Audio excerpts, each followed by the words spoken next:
সালাবা কাঁদতে কাঁদতে এমন অবস্থার মধ্যে পড়িয়ে গেছে। হযরত সালাবা কাঁদতে কাঁদতে বেহুশ হয়ে গেছে। চোখের গোড়া দিয়ে কেমন যেন ঘাড় মতন হয়ে গেছে। হযরত ওমর রাদিয়াল্লাহু তাআলা আনহু সালাবার কাছে চলিয়ে গেলেন। ওরে পর্দার অন্তরের আম্মা জান, এ যুবক, ও বৃদ্ধ বাবাজিরা, আল্লাহ রাব্বুল আলামিনের গোলাম হইয়া বয়ানটা শোনো রে বাবা। এই জিহ্বাটা যেই কাজের মধ্যে ব্যয় করবা ওই কাজের মধ্যে চলে যাবে। এই জিহ্বাটা আল্লাহকে ডাকবা ওই জায়গার মধ্যেই চলে যাবে। এই জিহ্বা দিয়া আল্লাহর বিরোধিতা করবা, নাজায়েজ কথা বলবা। আল্লাহ রাসূল সেই জন্য বলেন মান সামাতা নাজা, যেই ব্যক্তিটা চুপ থাকলো ওই ব্যক্তিটা জান্নাত পাইলো, নাজাত পাইলো। বেহুদা কথা এই জবান দিয়ে বলা নিষেধ করেছেন। বেহুদা কথা বলা এই জবান দিয়ে আল্লাহ রাসূল নিষেধ করেছেন। আল্লাহ রাসূল বলেছেন এই জবান দিয়ে বান্দা আল্লাহ রাব্বুল আলামিনকে ডাকবা, আল্লাহ তাআলা খুশি হইয়া জিন্দেগীর গুনাহ আল্লাহ তাআলা মাফ করে দেবে। হযরত ওমর রাদিয়াল্লাহু তাআলা আনহু সালাবার হাতটা ধরে ফেললেন। হযরত সালাবা ডাকতে বলতেছে ওমর ভাই কি হইছে জলদি করে বলো। হযরত ওমর ডাকতে বলে সালাবা তোমার কপাল কত ভালো, নবী মুহাম্মদ নিজে আমার সাথে যাইতে বলেছে। নবী মুহাম্মদ নিজে এই জবান দিয়ে তোমার নামটা নিয়েছে আর আমাকে বলেছে এই ওমর যাও আমার প্রান্তীয় সাহাবী সালাবা কলিজার টুকরা আমার দরবারে হাজির করো। হযরত সালাবা ডাকতে বলতেছেন ওমর ভাই আমি নবী মুহাম্মাদের দরবারে যাইতে পারবো না। বলে কেন যাইবা না? বলে অনেক কারণ আছে। হযরত ওমরকে বলে না আমি এমন গুনাহ করেছি। হযরত ওমরকে ডাক দিয়ে বলে আমি নবী মুহাম্মাদের দরবারে যাইতে পারবো না, আমি যাব না। ওমর ডাক দিয়ে বলতেছেন সালাবা চলো নবী মুহাম্মাদের কাছ থেকে আমিও ওমর ওয়াদা নিয়ে এসেছি, তোমাকে না নিয়ে নবী মুহাম্মাদের দরবারের মধ্যে যাব না। জোরে বলি আল্লাহু আকবার। এমন মায়ার নবী আমার, পিতা মাতা নাই রে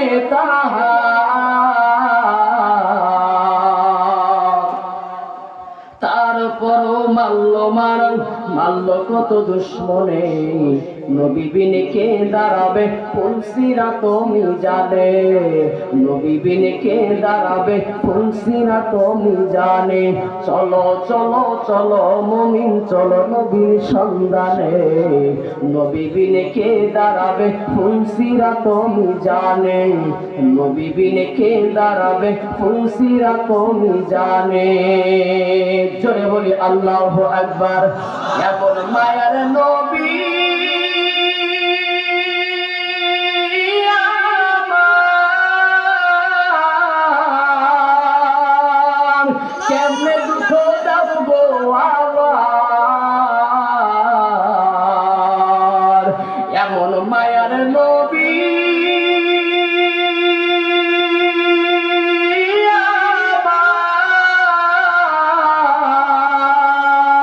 কেমনে দুঃখ দাও গো আবার।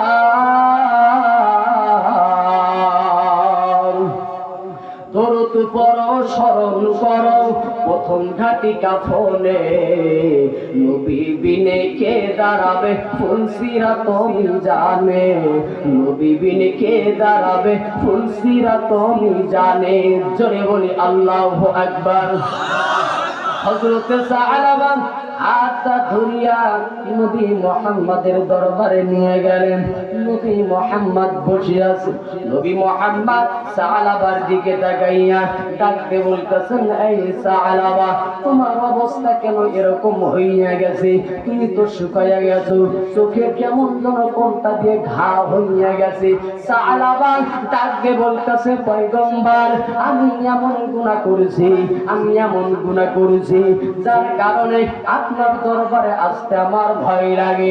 নবী মুহাম্মদ ডাক দিয়ে বলে, কি গুনাহ করছো জলদি করে বলো। নবী মুহাম্মদকে ডাক দিয়ে বলে, পয়গম্বর আমি যখন রাস্তা দিয়ে যাই আমার চোখটা এক রাস্তার মধ্যে পড়ে গেল, এক বাড়ির মধ্যে পড়ে গেল।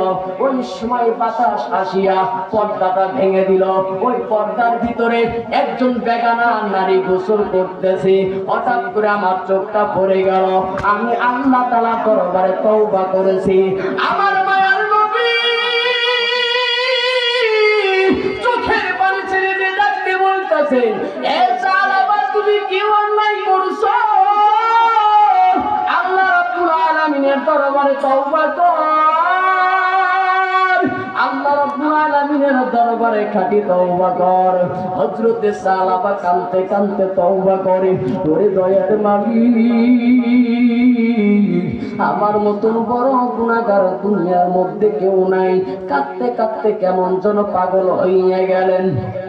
নবী মুহাম্মদ নিজে বলে, এই সাহাবা একটু বিশ্রাম নাও, আমার উরুর উপরে তোমার মাথাটা রেখে দাও। নবী মুহাম্মদের এই পায়ের উপরে যখন মাথাটা রেখে ঘুমায়, সাহাবা কিছুক্ষণ পর নবী মুহাম্মদকে ডাক দিয়ে বলে, ও পয়গম্বর আমার শরীরের মধ্যে কেমন যেন ইর করে, পিপিলিকার মতন কেমন যেন হাঁটে। আমার আপনার পয়গম্বর জবান চোখ দিয়ে পানি ছেড়ে ডাকতে বলতেছেন, এ সাহাবার সময় নাই, তওবা করো। আল্লাহ রাব্বুল আলামিনের দরবারে তওবা করো রে সাহাবা, তোমার আর সময় নাই। এখন মনে হয় তোমাকে দুনিয়ার মধ্যে থেকে যাইতে হবে। সাহাবা তওবা করতে করতে দুনিয়ার মধ্যে থেকে চলে গেল। জোরে বলি আল্লাহু আকবার, আরো জোরে বলি আল্লাহু আকবার। নবী মুহাম্মদ ডাক দিয়ে বলে, এই সাহাবীরা তোমরা শুনিয়া নাও, এই সাহাবাকে আমি নিজের হাতে আমি ধোয়াইব। এই সাহাবাকে আমি নিজের হাতে ধোয়াইব, এই সাহাবাকে আমি নিজে দাফন করব, সাহাবার খাটিয়া আমি নবী নিজে বহন করব। জোরে বলি সুবহানাল্লাহ। নবী মুহাম্মদ সাহাবার লাশটা নিয়ে যখন যান, কিন্তু হযরত ওমর তাকায় দেখে জমিনের মধ্যে আমরা যখন পা ফেলি আমাদের পাটা কেমন যেন মাটির সাথে মিশে যায়, কিন্তু পয়গম্বর নবী নজর করে দেখা যায় পাটা মাটির উপরে ফেলে না, বুড়ি আঙ্গুলের উপরে ভর করিয়া করিয়া করিয়া করিয়া করিয়া করিয়া যায়। হযরতে আবু বকর ডাকতে বলতেছেন, পয়গম্বর একটা কথা বলতে চাই, বেয়াদবি হইয়া যায়। নবী মুহাম্মদ ডাকতে বলতেছেন, সময়ের সময় বলতে পারো। ডাকতে বলে, পয়গম্বর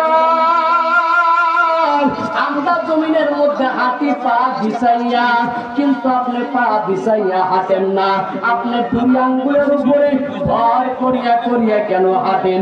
আমার নবী চোখ দিয়ে পানি ছেড়ে দিয়া ডাকতে বলতেছেন, ওমর এই আবু বকর ওসমান আমি নজর করে দেখতেছি এই যে সাহাবাদের দুনিয়ার মধ্যে থেকে চলে গেল, হাজার হাজার ফেরেশতা সাহাবার লাশটা নেওয়ার জন্য পাগল হইয়া আছে। একটু জোরে বলি সুবহানাল্লাহ। হাজার হাজার মানুষ, হাজার হাজার ফেরেশতা তার জন্য পাগল হইয়া আছে। স্বাগতম জানা জানা জান্নাতের মধ্যে ঢুকাইতেছে। আল্লাহ রাসূল সেই জন্য বলেন, এর দুনিয়ার মানুষ দুনিয়ার মধ্যে ভালো কাজ করবা, জান্নাতের মধ্যে চলে যাওয়া, আর যদি দুনিয়ার মধ্যে খারাপ কাজ করিয়া না, আল্লাহ রাব্বুল আলামিন বলবে এই নাফরমান বান্দাকে ধর, কিয়ামতের ময়দানে আমাকে ধাওয়া শুরু করিয়া দেবে। আজকে তোমার বিবিকে মহব্বত করো, তোমার সন্তানকে মহব্বত করো, বাড়িকে মহব্বত করো, কিয়ামতের ময়দানে আর কিছুই আমার আপনার জন্য কাজে আসবে না। আমার আপনার মায়ার নবী সিজদার মধ্যে পড়ে যাবেন। জোরে বলি আল্লাহু আকবার। আমার আপনার মায়ার নবী বলবে, এই যুবকেরা আসো আসো আসো, যারা রাসূলকে মহব্বত করেছো, ভালোবেসেছো, যৌবন কালে তুমি ইবাদতের মধ্যে সময় কাটায় দিছো, এই যুবকেরা আমি রাসূলের সাথে যদি জান্নাতের মধ্যে যাইতে চাও, রাসূলকে মহব্বত করো। মহব্বত কেমনে করবা? বলে রাসূল যেগুলো কাজ করেছে তোমার মধ্যে ঢুকায় নাও, তাহলেই রাসূলকে মহব্বত করা হয়ে গেল। আল্লাহকে মহব্বত কেমনে করব? বলে আল্লাহ যে কাজের প্রতি হুকুম করেছে ওই কাজগুলো যথাভাবে আদায় করো, আল্লাহকে মহব্বত করা হয়ে গেল। জোরে বলে আল্লাহু আকবার। আল্লাহ পাক রব্বুল আলামিন বলেন উদখুলু ফি সিলমি কাফা, ও বান্দা ইসলামের মধ্যে পুরোপুরি ভাবে প্রবেশ করো। আমি আল্লাহ